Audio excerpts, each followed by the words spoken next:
Hi అండి. ఇక్కడ చూడండి నాయకత్వపు రకాలు ఈజీగా సింపుల్గా డయాగ్రామ్ రూపంలో నేర్చుకుందాము. ఫస్ట్‌ది సహభాగి నాయకత్వం లేదా ప్రజాస్వామ్య నాయకత్వం లేదా భాగస్వామ్య నాయకత్వం లేదా అనిర్దేశక నాయకత్వం. అయితే ఈ నాయకత్వంలో సభ్యులు అభిప్రాయాలు ఒకరికొకరు షేర్ చేసుకుంటారన్నట్టు.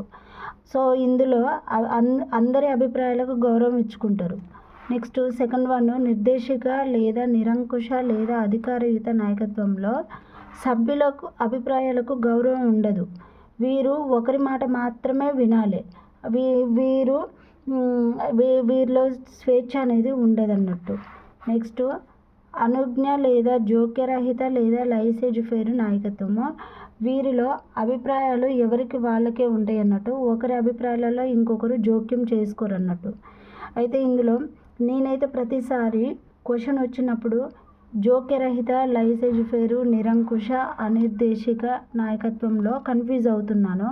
నాలాగా మీరు ఎవరైనా కన్ఫ్యూజ్ అయితే కామెంట్ చేయండి.